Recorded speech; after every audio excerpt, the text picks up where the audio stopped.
Bismillahirrahmanirrahim. Assalamualaikum warahmatullahi wabarakatuh. Alhamdulillah, alhamdulillahirabbil alamin.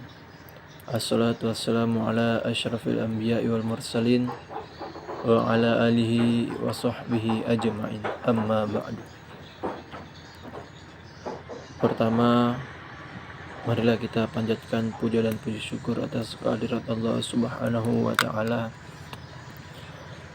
yang mana telah memberikan kita semua kesehatan jasmani maupun rohani sehingga kita masih dapat melaksanakan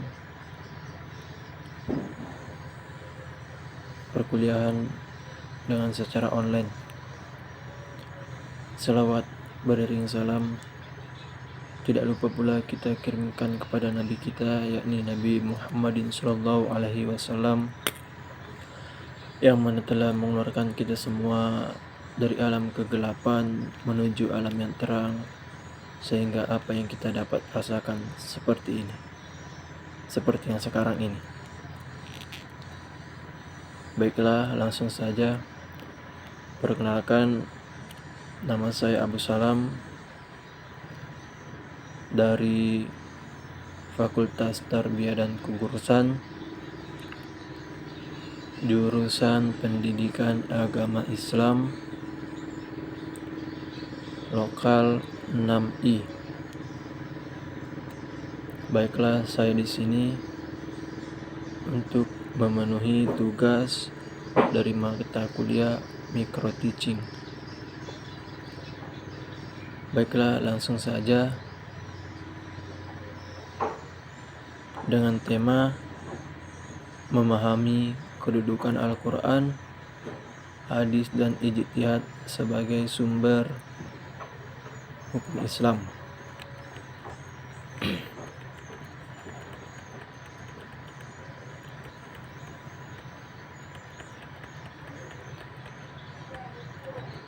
Baiklah, langsung saja.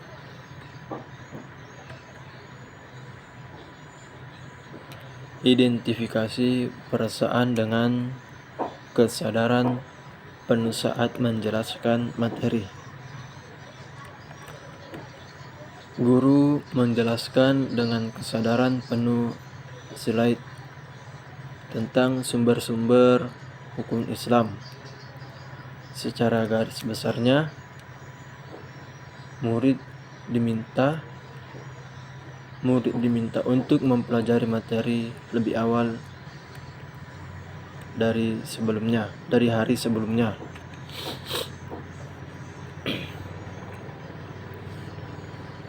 Mintalah pendapat dari beberapa murid untuk menyampaikan pendapat dan perasaan apa saja yang muncul setelah membaca dan memahami materi tersebut. Identifikasikanlah perasaan-perasaan tersebut sebagaimana Allah berfirman dalam Al-Quran dalam surah An-Nisa yang artinya, wahai orang-orang yang beriman, taatilah Allah dan taatilah Rasul-Nya dan ulul amri, pemegang kekuasaan di antara kamu. Kemudian jika kamu berpendapat tentang sesuatu, maka kembalikanlah kepada Allah Subhanahu wa taala dan kepada Rasul-Nya. Jika kamu beriman kepada Allah dan hari kemudian, yang demikian itu lebih utama bagimu dan lebih baik akibatnya. Quran Surah An-Nisa ayat 49. Ayat yang pertama menjadi dasar sumber-sumber hukum Islam. Guru juga melanjutkan dengan ayat Al-Quran lainnya yang artinya, barang siapa yang mentaati Rasul, maka sesungguhnya telah mentaati Allah Subhanahu wa ta'ala. Dan barang siapa yang berpaling darinya, maka ketahuilah kami tidak mengutusmu Muhammad untuk menjadi pemelihara mereka. Quran Surah An-Nisa ayat 80. Ayat yang kedua menjadi dasar sumber hukum Islam. Kemudian guru menyampaikan satu hadis yang berkaitan dengan sumber hukum Islam, yang artinya dari Mu'az bahwasanya Nabi Muhammad SAW ketika mengutusnya ke Yaman, ia bersabda, "Bagaimana engkau akan memutuskan suatu perkara yang dibawa orang kepadamu?" Mu'az berkata, "Saya akan memutuskan menurut kitabullah, yaitu Al-Quran." Lalu Nabi berkata, dan jika di dalam Al-Quran atau kitabullah engkau tidak menemukan sesuatu mengenai hal itu, Mu'az menjawab, "Jika begitu saya akan memutuskan menurut sunnah Rasulullah SAW." Kemudian Nabi bertanya lagi, "Dan jika engkau tidak menemukan sesuatu hal itu dalam sunnah?" Mu'az menjawab, "Saya akan mempergunakan pertimbangan akal pikiran sendiri, tanpa bimbang sedikit pun." Kemudian Nabi bersabda, "Maha suci Allah yang memberikan bimbingan kepada utusan Rasulnya dengan suatu sikap yang disetujui Rasulullah SAW." Hadis riwayat Darimi.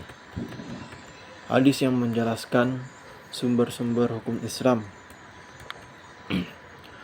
Macam-macam sumber hukum Islam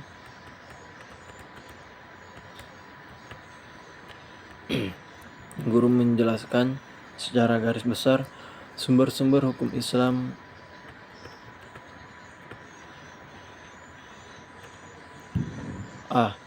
Al-Quranul Karim. Dari segi bahasa, Al-Quran berarti sesuatu yang dibaca atau bacaan. Dari segi istilah, Al-Quran adalah kalamullah yang diturunkan kepada Nabi Muhammad SAW dalam bahasa Arab, yang sampai kepada kita secara mutawatir, ditulis dalam mushaf, dimulai dengan unsur Al-Fatihah dan diakhiri dengan surah An-Nas. Membacanya berfungsi sebagai ibadah, sebagai mukjizat Nabi Muhammadin SAW, dan sebagai ibadah atau petunjuk bagi umat manusia Allah Subhanahu wa Ta'ala. Kedudukan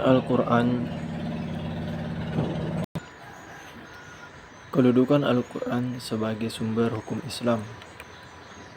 Sebagai sumber hukum Islam, Al-Quran memiliki kedudukan yang sangat tinggi. Ia merupakan sumber utama dan yang pertama sehingga semua persoalan harus merujuk dan berpedoman kepadanya. Hal ini sesuai dengan firman Allah Subhanahu wa Ta'ala di dalam Al-Quran. Hadis atau sunnah. Pengertian hadis atau sunnah, secara bahasa hadis berarti perkataan atau ucapan. Menurut istilah, hadis adalah segala perkataan, perbuatan, dan ketetapan yang dilakukan oleh Nabi Muhammad SAW. Hadis juga dinamakan sunnah. Namun demikian, ulama hadis membedakan hadis dengan sunnah, yaitu hadis adalah ucapan atau perkataan Nabi Muhammad SAW, dan sedangkan sunnah adalah segala apa yang dilakukan oleh Rasulullah SAW yang menjadi sumber hukum Islam. Hadis dalam arti perkataan atau ucapan Rasulullah SAW terdiri atas beberapa bagian yang saling terkait satu sama lain. Bagian-bagian hadis tersebut antara lain adalah sebagai berikut. Yang pertama, sanad, yang kedua, matan, dan yang ketiga, rawi.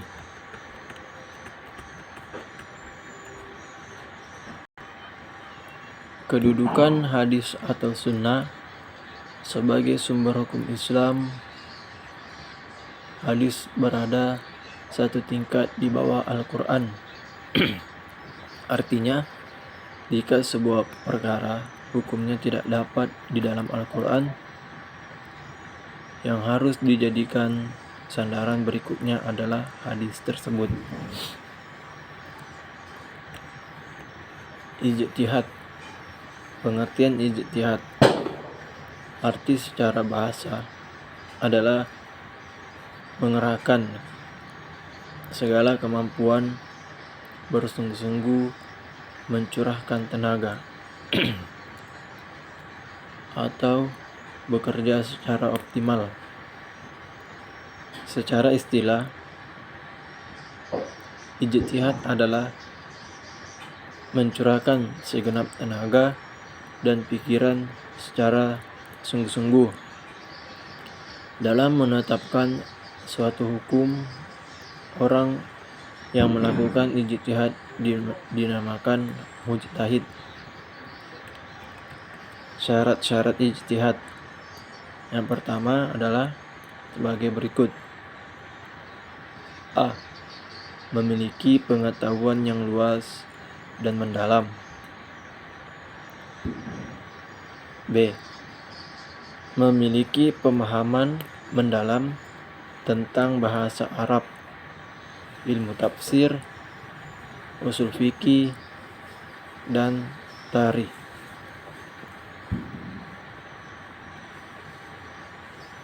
3.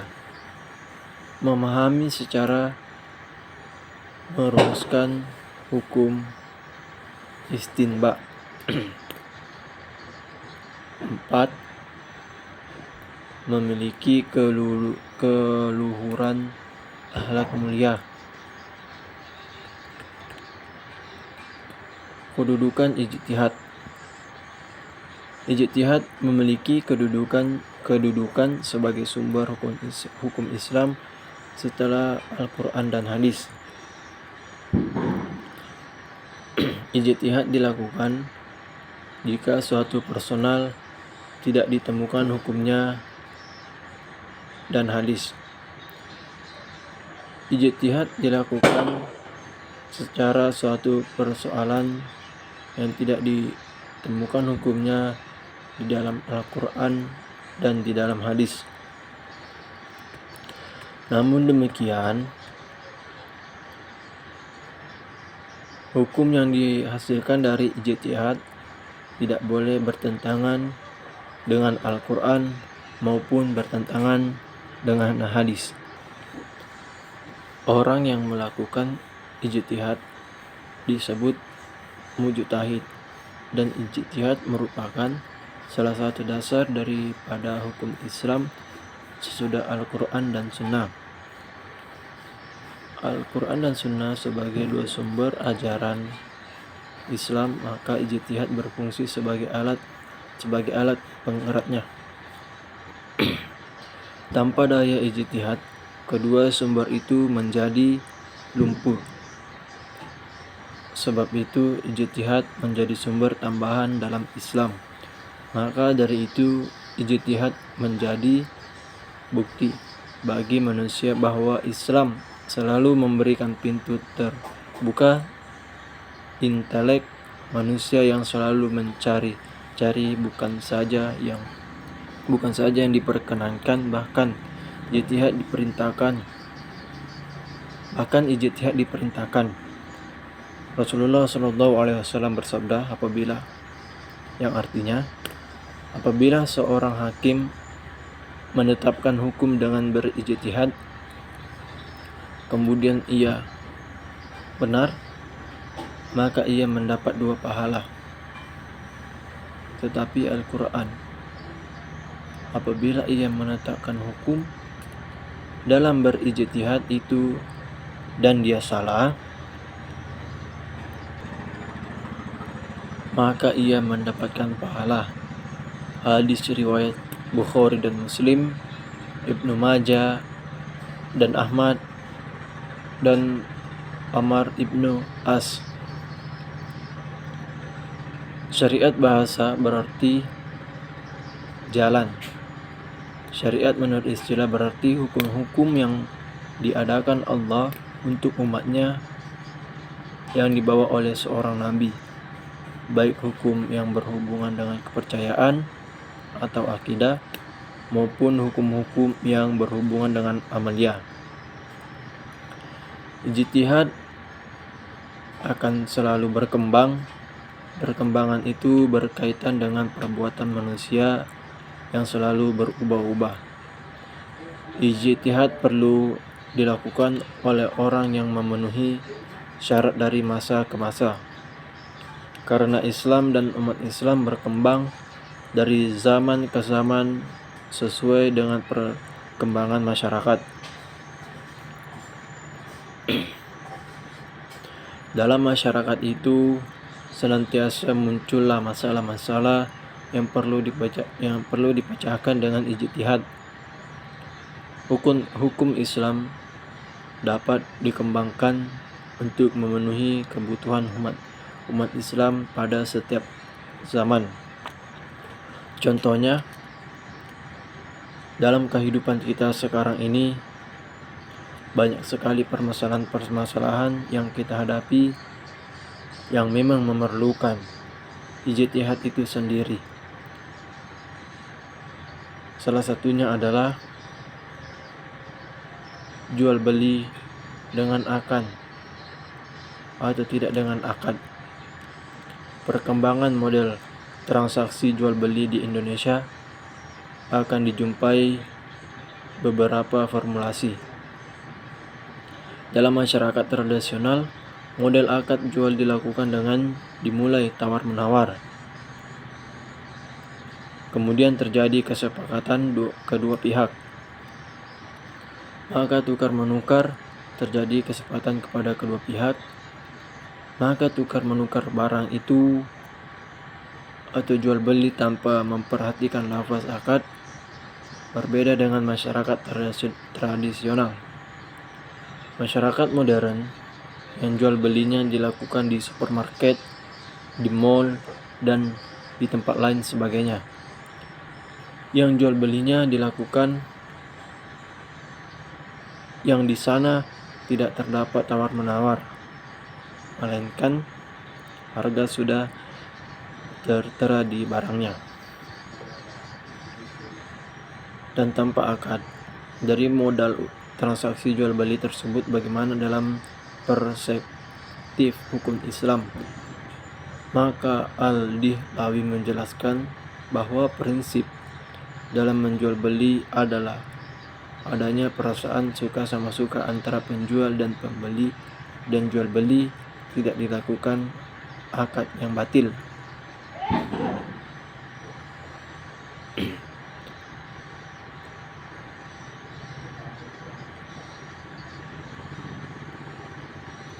Dan Allah Subhanahu wa ta'ala berfirman, "Hai orang-orang yang beriman, janganlah kamu saling memakan harta sesamamu dengan jalan yang batil, kecuali dengan jalan perniagaan yang berlaku dengan suka sama suka di antara kamu, dan janganlah kamu membunuh diri." Demikian yang dapat saya sampaikan. Kurang dan lebihnya saya mohon maaf, dan saya akhiri dengan ucapan wabillahi taufiq wal hidayah. Assalamualaikum warahmatullahi wabarakatuh.